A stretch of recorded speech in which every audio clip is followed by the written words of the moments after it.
तो दोस्तों नमस्कार। दोस्तों आप सब लोग कैसे हो। आशा करती हूँ कि आप सब लोग अच्छे होंगे और अपने अपने कामों में व्यस्त होंगे।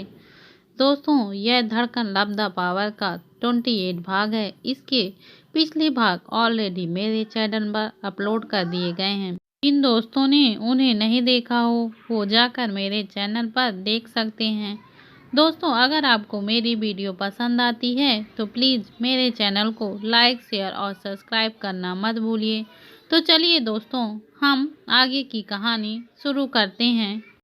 दोपहर के 3 बजे के लगभग निकिता सोकर उठी। अपनी आंखें खोलकर कमरे के चारों ओर अपनी नज़र दौड़ाकर देखती है तो अभी वो कमरे में अकेली थी। कमरे में अखिल कहीं भी नहीं था। निकिता वॉशरूम की तरफ देखी तो वॉशरूम का डोर भी बाहर से ही लगा हुआ था। निकिता बेड पर उठकर बैठकर पूरे कमरे को देखने लगती है और सभी चीज़ों को ऑब्जर्व करने लगती है। कमरा साफ सुथरा तो था लेकिन कोई भी चीज़ अपनी सही जगह पर नहीं था। सब इधर उधर बिखरा हुआ था। सभी चीज़ों को देख के निकिता के फेस पर स्माइल आ जाती है। निकिता को इस बात का यकीन ही नहीं हो रहा था कि कल तक जिस इंसान को पाने का सपना वो देख रही थी, जिसके साथ जिंदगी बिताने का सपना वो देख रही थी, अब उसने उसी इंसान की बाहों में अपनी रात और सुबह बिताई है। निकिता की नजरें सामने वॉल से लगे मिरर पर गई। निकिता उठकर चादर को अच्छे से अपने बदन में लपेटकर मिरर के सामने जाकर खड़ी खुद को मिरर में देखने लगी। पिछली रात और सुबह जो अखिल ने उसे लव बाइट दिए थे वो अब नीले पड़ चुके थे, जिन्हें छूने पर हल्की जलन हो रही थी। लेकिन ये निशान निकिता को तकलीफ नहीं बल्कि उसके लबों पर मुस्कान बिखेर रही थी। निकिता अपनी चादर संभाले कमरे से बाहर निकल कर आती है और अखिल को हॉल में ढूंढने लगती है, लेकिन कमरे की तरह पूरा हॉल भी खाली था। अब निकिता को ये समझ में नहीं आ रहा था कि अखिल उसे बिना बताए कहाँ गया होगा। पहले भी अखिल अपनी ड्यूटी पर जाता था तो उसे बताकर और अंदर से डोर अच्छे से लगाने की हिदायत देकर ही जाता था।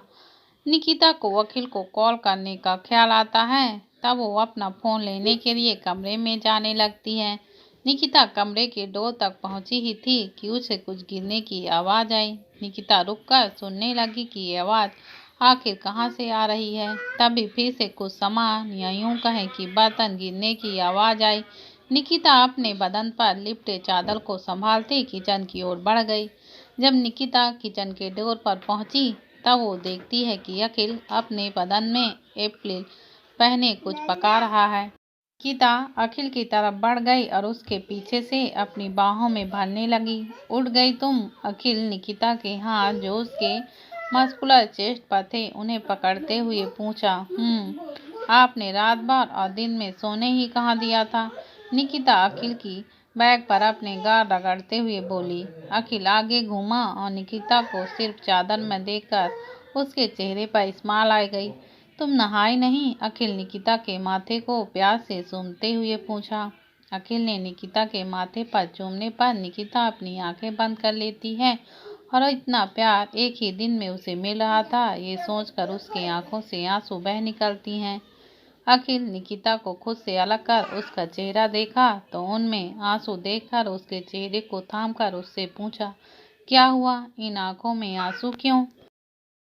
निकिता स्माइल करते हुए आज तक जब अपनी फ्रेंड को उनके बॉयफ्रेंड को उन्हें ऐसे प्यार करते और पैम्पेयर करते देखती थी ना तो सोचती थी क्या कोई मुझे ऐसा मिलेगा जो मुझे भी ऐसे प्यार करेगा, और आज आप मुझे ऐसे प्यार कर रहे हो तो यकीन करना थोड़ा मुश्किल हो रहा है। अखिल निकिता के चादर के अंदर अपने हाथ डालकर उसे उसके कमर में पकड़कर अपने करीब खींचते हुए कहता है, यकीन कर लो क्योंकि निकिता मैं अकेला तुम्हें इतना प्यार करूँगा कि मेरे अकेले का प्यार ही हम दोनों के लिए काफ़ी होगा। तुम परेशान हो जाओगी मेरे प्यार को संभालते हुए, लेकिन मेरा प्यार कभी कम नहीं होगा बल्कि और भी बढ़ता जाएगा। अखिल बोल ही रहा था कि उसे कुछ जलने की स्मेल आती है। निकिता कुछ जलने की बदबू आने से अपनी नाक सुकुड़ती हुई अखिल से बोली, अखिल जी कुछ जल रहा है क्या। मेरा ऑमलेट बोलते हुए अखिल गैस पर चढ़ा फ्राई पैन देखने लगता है, जिस पर अब आमलेट नहीं बल्कि जला हुआ आमलेट नजर आ रहा था। अखिल जल्दी से फ्राई पैन को गैस से उतारकर सिंक में रखते हुए अपने कमर में हाथ रखते हुए बोलता है, इसलिए कहते हैं किचन में नो रोमांस। मेरा ऑमलेट जल गया ना, अब मैं तुम्हें क्या खिलाऊंगा। मुझे आमलेट के सिवा तो कुछ बनाना आता ही नहीं। ये आमलेट मेरे लिए था। निकिता अखिल को देखी जो जले हुए आमलेट को डस्टबिन में डाल रहा था। हाँ, मैंने सोचा तुम्हें भूख लगी होगी और हमारे बेड एक्सरसाइज में तुम्हें एनर्जी की भी ज़रूरत होगी, इसलिए मैं ये तुम्हारे लिए बना रहा था। अच्छा, मैं ये फ्राई पैन धो देता हूँ, तब तक तुम जाओ नहा लो और रेडी हो जाओ। हम बाहर चलते हैं, रेस्टोरेंट में कुछ खा लेंगे और दिव्या की ड्रेस भी ढूंढ लेंगे। अखिल फ्राई पैन धोने के लिए उस पर पानी डालते हुए कहता है। निकिता किचन से जाने लगती है। फिर अखिल जी, अगर आप चाहें तो हम साथ में शावर ले सकते हैं। निकिता अपने हाथ फैलाकर अपनी चादर को खोलते हुए बोली। अखिल निकिता का देखा और उसके खुले हुए बदन को जो से कुछ करने के लिए उकसा रहे थे। अखिल स्माइल करते हुए निकिता के पास आया और उसे अपनी गोद में उठाकर अपने कमरे की ओर ले जाने लगा। निकिता अखिल को भी चादर में छुपा ली। अखिल निकिता को अपने कमरे के वॉशरूम के डोर पर उतारते हुए बोला, वैसे तो तुम्हारा आइडिया मस्त है, लेकिन अभी तुम अकेले ही शावर लो। हम ये सीन कोई और दिन साथ में करेंगे, ठीक है?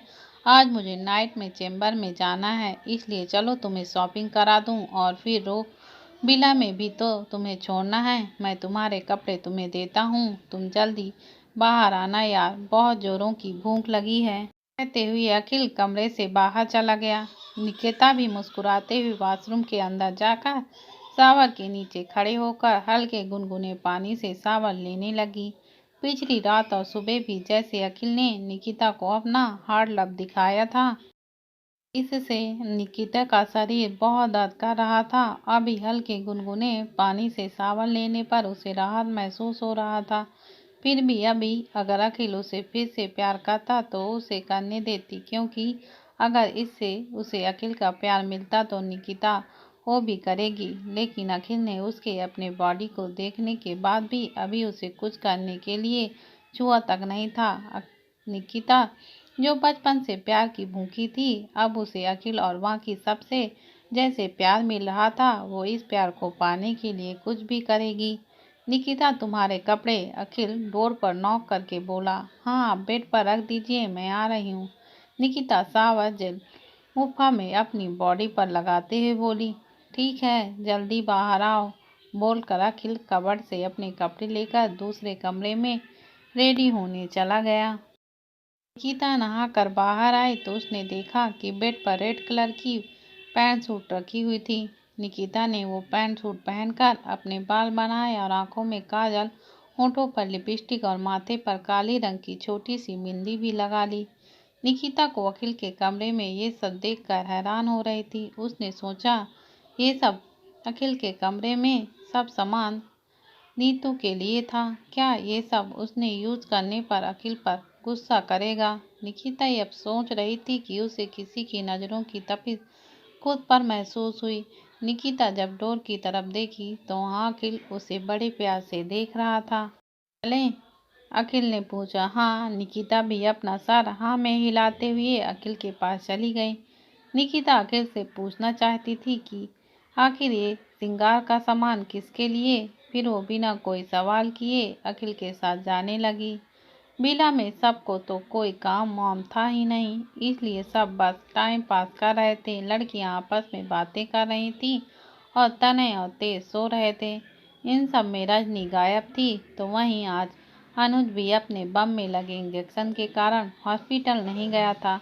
छुट्टी लेकर विला में ही आराम कर रहा था। तभी अनुज को कमरे में लेटे लेटे घुटन होने लगी तो उठकर वो बालकनी में आ गया फ्रेश हवा लेने के लिए। तभी अनुज की नज़र गार्डन में दादू के साथ काम कर रही रजनी पर चली जाती है, जो दादू का काम तो नहीं कर रही थी लेकिन उन्हें बढ़ा जरूर रही थी और खुद को भी गंदा कर रही थी। रजनी के गाल पर और उसके कपड़ों पर मिट्टी लगी हुई थी, जिनमें वो बहुत क्यूट लग रही थी। रजनी अपनी डॉल से बोली, बेबी डॉल देखो ना दादू मुझे काम नहीं करने दे रहे, उन्हें क्या पता कि मैं कितना अच्छा काम करती हूँ। फिर रजनी चिल्लाकर दादू से बोली, मुझे काम करने दो ना। दादू भी उसे डांटते हुए बोलते हैं, चुपचाप से वैसी ही बैठी रहो, खुद को देखो, ऐसा लग रहा है जैसे मिट्टी का भूत मिट्टी से उड़कर आया हो। दादू की बात सुन रजनी अपना मुंह बनाने लगती है और इधर उधर कुछ काम करने के लिए देखने लगती है, लेकिन जब उसका बनी उसके पास आता है तो रजनी उसे पकड़ने की कोशिश करने लगती है और उसके पीछे पीछे भागने लगती है। अनुज रजनी को देखते हुए मुस्कुरा रहा था। अनुज सोच रहा था, जहाँ हम सब मतलब होने पर मुस्कुराते हैं, रोते हैं, वहीं जो बच्चे होते हैं ना, जो दिमाग से ग्रस्त इंसान होते हैं, वो हंसना या रोना निस्वार्थ ही करते हैं। रजनी बनी को पकड़ते हुए एक बार गिर जाती है, लेकिन उसे कोई चोट नहीं लगती क्योंकि रजनी घास पर गिरी थी। इसलिए रजनी उठकर फिर से बनी को पकड़ने के लिए उसके पीछे दौड़ने लगती है, लेकिन रजनी फिर से नीचे गिर जाती है और उसका बनी वहां से भाग जाता है। लेकिन इस बार रजनी घास पर नहीं, नुकीले पत्थर पर गिरती है, जिससे उसे घुटने पर चोट लग जाती है और वो दादू को आवाज देते हुए रोने लगती है। लेकिन दादू तो रजनी को बनी के साथ खेलते देख गार्डन के दूसरे हिस्से में जा चुके थे। अनुज जो कब से रजनी को देख रहा था और मुस्कुरा रहा था, रजनी को गिरते हुए देखकर उसकी आह निकल जाती है और उसकी आंखों में आंसू देख बेचैन हो जाता है और अपना दर्द भूलकर रजनी के पास जाने के लिए अपने कमरे से निकलकर चला जाता है। अनुज भागते हुए हॉल में होते हुए गार्डन की ओर जाने लगता है, जहां रजनी बैठी रो रही थी और उस पत्थर को मार रही थी जिसकी वजह से उसे चोट लगी थी। अनुज रजनी के सामने बैठकर जल्दी से उसके पैर पकड़कर उसके पैर से कपड़े को ऊपर करने लगता है और देखने के लिए रजनी को कितनी चोट लगी है।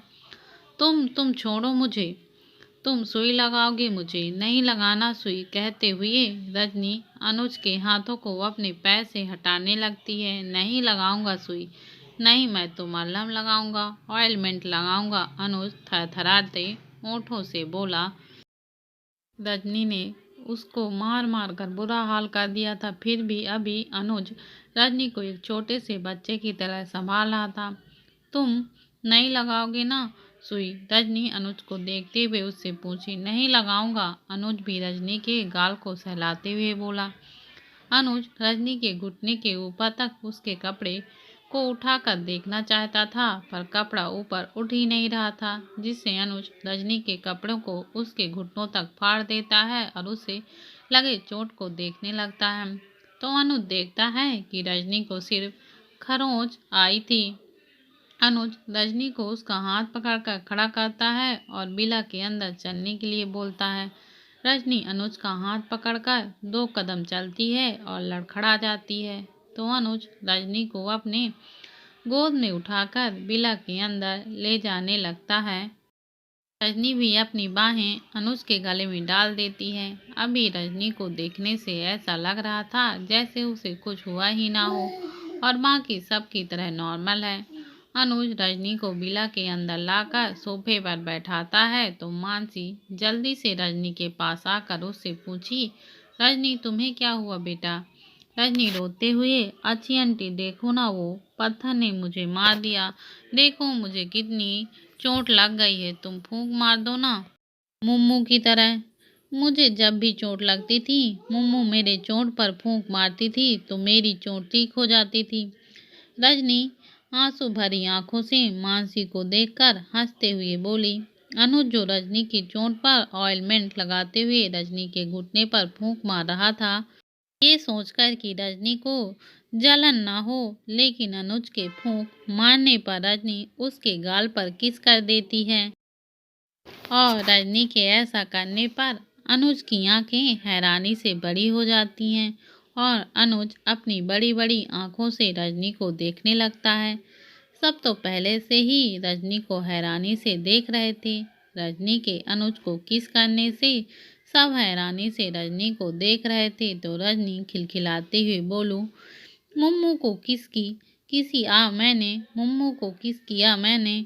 अनुज, जिसकी सांसें उसे भारी होती महसूस हो रही थी, वो वहां से उठकर बिला के बाहर भागा और अपने सीने पर हाथ रखकर खुद से बोला, ये लड़की क्या है, क्यों ऐसा फील हो रहा है मुझे।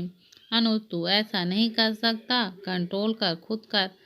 अनुज अपनी उंगलियों को देखता है जिस पर उसने रजनी के अंगूठे की खरोंच लगने से जो खून निकल रहा था उसे रोक कर रखा था।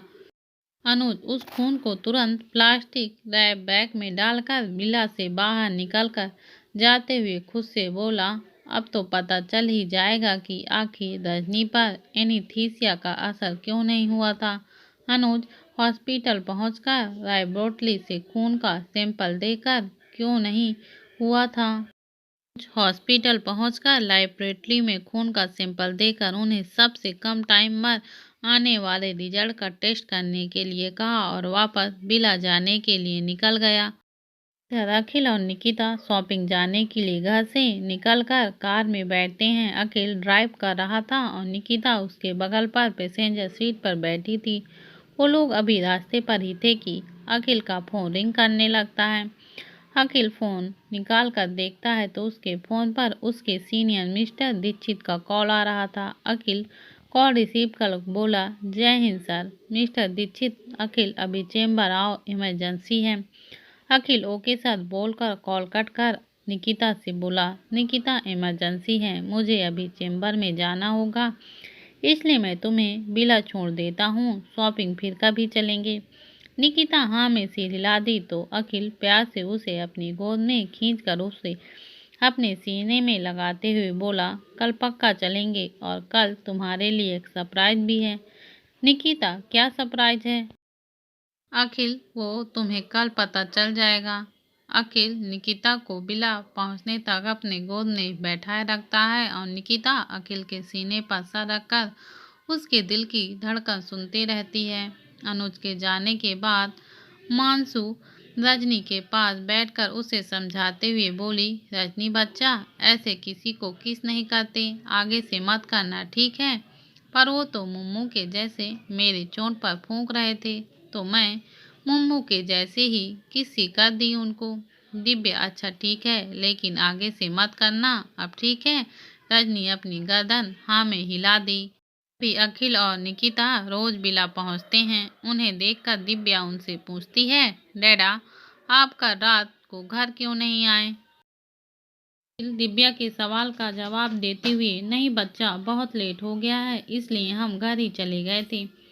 अखिल रजनी को देखकर दिव्या से पूछा, इसे क्या हुआ। मुझे चोट लग गई डैडा। रजनी अपने पैर आगे कर दिखाते हुए अपना मुंह बनाते हुए अखिल से बोली। अखिल रजनी के सर को सहलाकर बोला, जल्दी ठीक हो जाएगा। अखिल दिव्या से, बच्चा, मुझे अभी जाना होगा, शायद मैं रात को वापस नहीं आऊँगा, तो वेट मत करना, ठीक। अखिल बोल तो दिव्या से रहा था लेकिन उसकी नजरें निकिता को देख रही थी। डैडा, आप अभी जा रहे हो और आप बोल रहे हो कि आप रात को भी नहीं आओगे, तो मैंने आपके लिए खीर बनाया था, आप खाकर जाते तो मुझे अच्छा लगता। दिव्या अखिल का हाथ पकड़कर अखिल को डाइनिंग टेबल के पास ले जाते हुए बोली।